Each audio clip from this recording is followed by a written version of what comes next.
Hello, hello, my dearest of friends. Welcome back after what was probably the longest week of your life. Without an episode of Internal Budget, well, good news. The podcast is back. It's Brandon Maki, staff writer for Silver7Sens.com here with you. And boy, oh boy, do we have a lot to talk about today. It has been a crazy week/weekend in SensLand. But first of all, I really hope you had a Merry Christmas. I hope your holidays are going absolutely fantastic. I hope you've gotten some time with your family, with loved ones, just doing the things that make you happy. There has been a tragic shortage of happiness in 2020, and as this year, this horrible, disgusting, awful year draws to a close, my hope is that you are finding a little bit of peace during these difficult times. But let's not talk about that. Let's not dwell on that. It is the happiest time of year, and that is because the World Junior Hockey Championship is in action. I know y'all have been watching, you've been engaging with me and so many others on Twitter, and it has just been fun. The discourse, it has been great to talk hockey again. And what better hockey to talk about than that which relates to the Ottawa Senators. And in this case, it revolves around their number 3 overall draft pick, Tim Stuetzle, who is coincidentally the captain of Team Germany. And it is finally official. Finally, after what feels like forever, Tim Stuetzle is locked in, pen to paper, or pen to iPad more accurately, and he is an Ottawa Senator. He officially signed his 3-year entry-level contract on Sunday, worth an AAV of $925,000 a year. Not that it matters. And look, what did I say? You would do well to learn by now that Brandon is always right.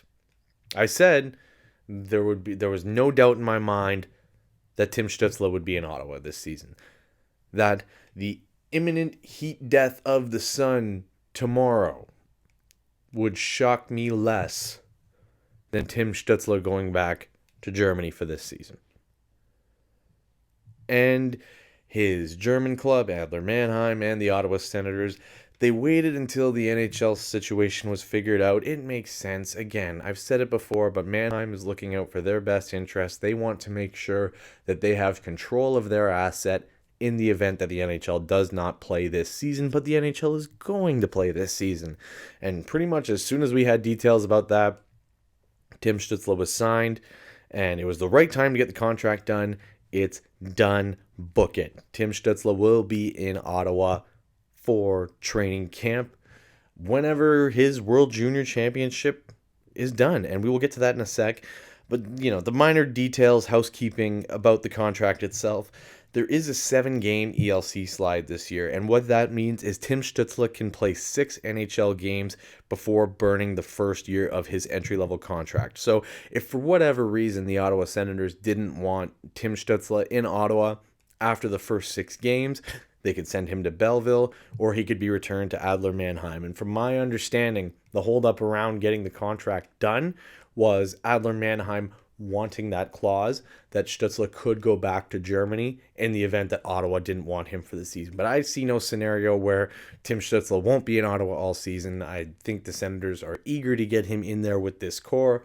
Eager to get him acclimated to the American game, playing with his new teammates, and in what is essentially a 56-game preseason, getting him ready to go for the team, making a serious playoff push next year.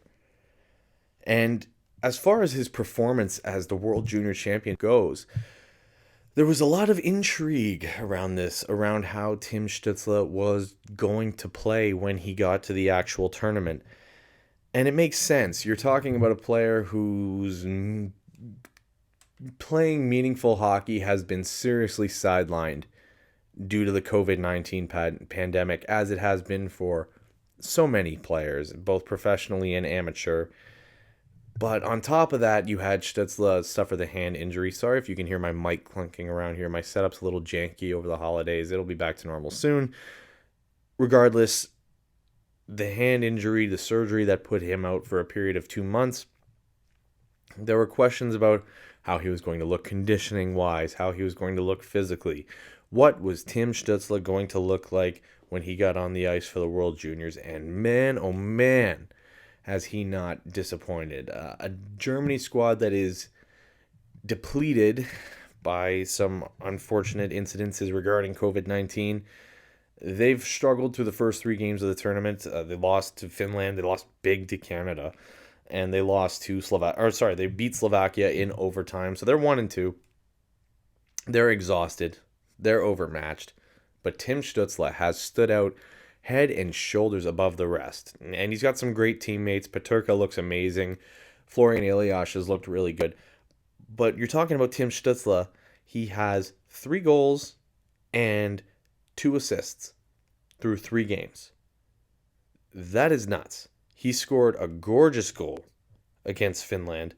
It was really special. It was a tough shot. The pass was in front of him. He was literally on one leg, and he somehow managed to uncork this shot off his front foot, put it past the goaltender, and man, what just the offensive awareness, the physical ability and wherewithal to make a play like that. That is special stuff.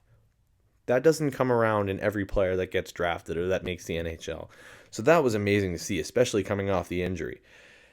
And his game against Canada was solid. It's hard to find bright spots in a game where you lose 16-2. But he was impressive. He stood out, made plays in both ends of the ice. The kid plays physical. He sent Bowen Byram, who's no slouch, flying into the Canadian bench, over the boards, the whole ball of wax. That was something that I don't think a lot of people expected to see from Stuetzle. We know he plays hard and he has a lot of passion and he wants to win desperately. But he plays with almost a reckless abandon. I underestimated the physical aspect of his game. So that's been a real treat to watch. And against Slovakia, Tim Stuetzle took over. He took over. He scored the first goal, which was a beautiful deflection. Scored the second goal in what was an insane end-to-end rush on the power play. Danced around 3 different skaters, and yeah, he got some puck luck with it going in off a defender. But the fact that he was able to get down the ice and get such a clean shooting opportunity in such a short amount of time, weaving through an entire penalty kill unit, again, this is talent that doesn't come around every day. Tim Stuetzle is not your everyday talent. This is a special player.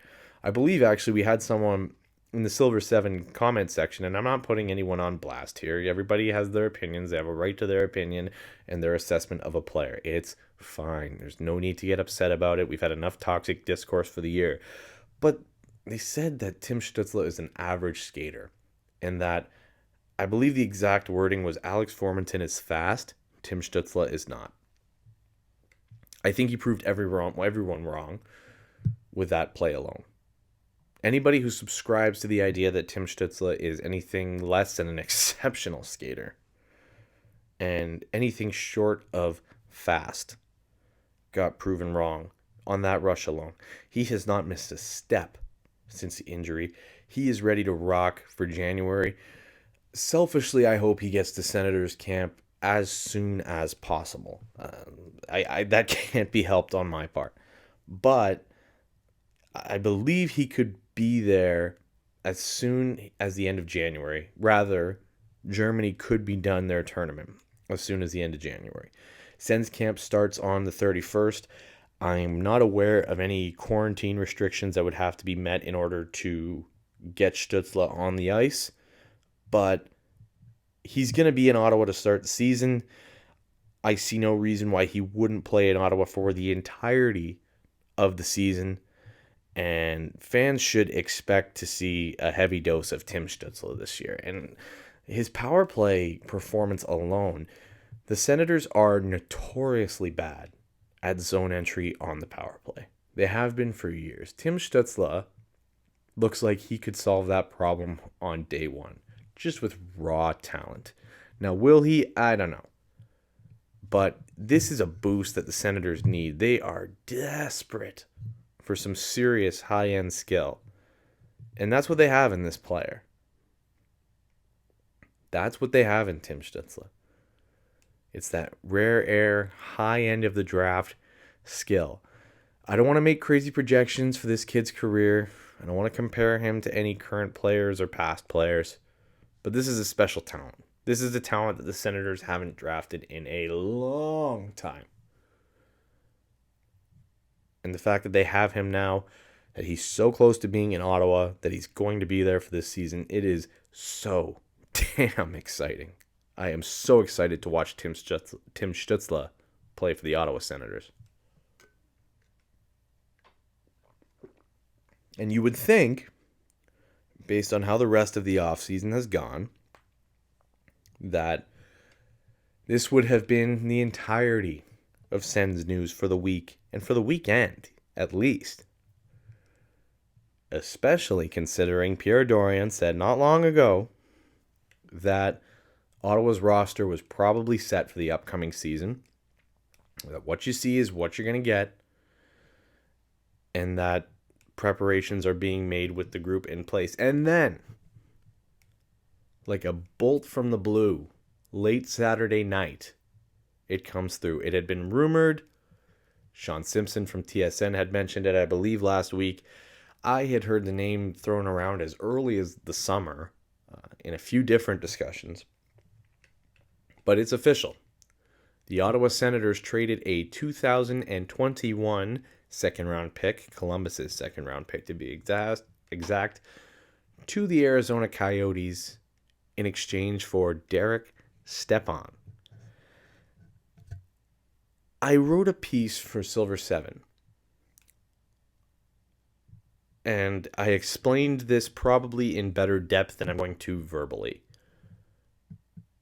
But there are a couple reasons that I like this trade.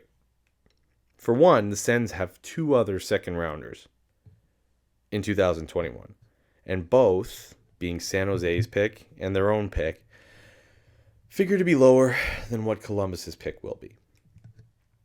So you could argue that the Senators didn't really give up a whole lot of substance for a 30-year-old center whose real money cap hit is going to be $2 million, who had 28 points last year. Is a second-round pick a little steep on the surface? Yes, I will grant you that. But there is more that plays into this trade, which makes me see it as a win. Now, Ottawa obviously recouped a second-round pick later in the day on Sunday, and we will get to that as well. But here's what I see in Derek Stepan. I see a guy with tons of NHL experience, over 700 games played, over 100 Stanley Cup playoff games played, a visit to a Stanley Cup final, a perennial of 40 to 60 point guy, maybe 60s on the high end, it's usually mid-50s was what he topped out at. An asset like this is invaluable to a young, rebuilding team. The Ottawa Senators, for the last 2 going on 3 years, have been absolutely caved in by the rest of their NHL competition. This team, though they've been competitive and they've been feisty, they have lost a lot of games. They're likely going to lose a lot of games this year as well. At a certain point, it's not just about putting talent on the ice. You need to build a culture of winning. Josh Norris, Logan Brown, if you put these players on the ice, they can be as talented as they want. But if you've created a losing atmosphere where these players are going into every game half expecting to lose, you're not going to win a lot of hockey games. So now you bring in a guy like Stepan, who is rave coaches, organization fans, everyone who has been near this guy loves him. You bring in somebody who knows how to win, who knows what it takes to have long-term NHL longevity. And now you have him rub off on these kids. He plays center. He can teach nuances of the game both on and off the ice to players like Stuetzle, players like Josh Norris, players like Logan Brown, and the best part about it is he is excited to do so. Derek Stepan has repeatedly articulated especially recently, that he's excited to be playing for a young team. He's excited at the opportunity to teach young kids the ropes, and he is excited about being an Ottawa Senator. This is an invaluable resource for what the Senators paid. They essentially gave up an expendable pick that they got back later anyway for a guy with a bevy of NHL experience on a $2 million cap hit who can play up and down the lineup. And the other part of the equation, and again, this is something I'll touch on later, this season is going to be a grind. People are grossly underestimating how much rotation there's going to be in NHL lineups this year. There's going to be a lot of back-to-backs, triple headers, a lot of travel. It's a tough stretch of 56 games. It's a shortened schedule, but it's probably tougher all in all than an 82-game season. At the very least, it's just as tough. So now you have a guy who is not going to block prospects. Guys will be in, guys will be out. Players like Norris, players like Brown, Formanton, Balser, Schlopik, they're all going to get their looks. But now you don't have to play them every night. You don't have to put them through a meat grinder in what is likely going to be a lost season in which the Senators finish, if not last, then near the bottom of the division.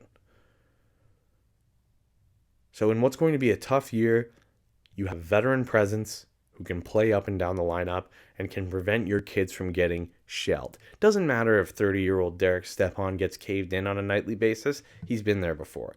It matters if Josh Norris is getting caved in. It matters if Logan Brown is getting caved in. Having Stepan, he's German now in my mind. Having Stepan is a safety valve. And at worst, you can flip him. Maybe you don't get a second-round pick back, but you'll get something back other than the second-round pick you've already added. And God, I'm still doing it. Tim Stuetzle is going to drive me nuts in a linguistic sense for the next however long he's an Ottawa Senator. Hopefully it's a long time. Stepan is confident that he can regain some of his offensive production in Ottawa. And I think so too. You have young play drivers in the likes of Brady Tkachuk. Oh, Lord, I need to go to bed. Brady Tkachuk and Tim Stuetzle.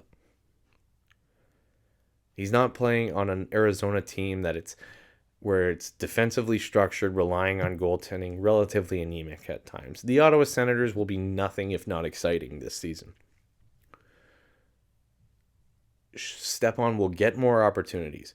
Brady Tkachuk will create offense. Tim Stuetzle will create offense. And he'll pile on more points. And the Senators can make a decision from there. I would think they lean towards trading him at the deadline rather than keeping him. But who knows? Maybe you really luck out and get a first-round pick for the guy. This is a good move for the Ottawa Senators. I really don't see a way that it hurts. It's not a waste of a second-round pick when you have two more and you already got one back for 2022. So I like the move. I think the veteran presence is much needed.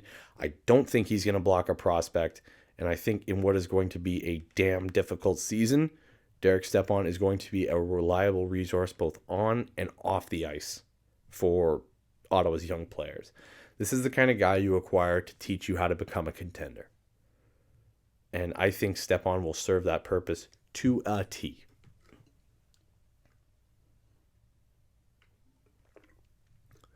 And I've alluded to it a million times now, but that wasn't the only trade the Senators made this weekend. I had to write not one, not two, not three, but 4 separate articles on Sunday. I am tired, man. Like, I was going to find Pierre Dorian's number somewhere in the yellow pages and give him a call and tell him to go to bed. I'm going to text him on his iPad and tell him to go to bed so I can go to bed. But another trade that I like, maybe I'm overly optimistic, but this one made a lot more sense to me. It may have even made more sense than the Stepan trade, to tell you the truth. The Ottawa Senators completed a trade with the cash-strapped Tampa Bay Lightning. The Ottawa Senators sent Marian Gaborik, who's obviously going to be on long-term injured reserve again this year, and Anders Nilsson, who unfortunately is going to be on long-term injured reserve as well. Those two players were shipped to Tampa. And before we move on here, I really do want to send my best to Anders Nilsson. As someone who has been through concussion, post-concussion syndrome, who knows what it's like to feel like a stranger in your own body, and for it to get increasingly hard to see the light at the end of the tunnel, never knowing if you're going to feel normal again, I want to send my best to him, because I've been down that road. It's not a fun place to be. And on the off chance that you're listening, Anders, it gets better. There is healing that will come. Stay positive, keep your head up. Good things will happen. You will regain your normal day-to-day life again. My best wishes to you. Like I said, I know it's going to happen for you just like it happened to me. Just keep doing the work, keep doing all the right things, and you will get there, sir. And again, on the off chance you're listening, if you need any suggestions on resources or anything like that, even though you have world-class people around you, my DMs are open. Those two guys are going to Tampa. In return, the Ottawa Senators received defenseman Braden Coburn, forward Cedric Paquette, and, as previously mentioned numerous times, a 2022 second-round pick. If you're confused about this, Ottawa essentially traded cap space for 2 depth players and a second-rounder. Can never have too many picks. They can be used as trade chips. They can be used as selections, any number of things. The 2 players that they got back are interesting, though, because they are not blow your doors off NHL players by any stretch of the imagination. Coburn is probably best suited as a bottom pairing defender. Paquette is probably best suited as a fourth line forward.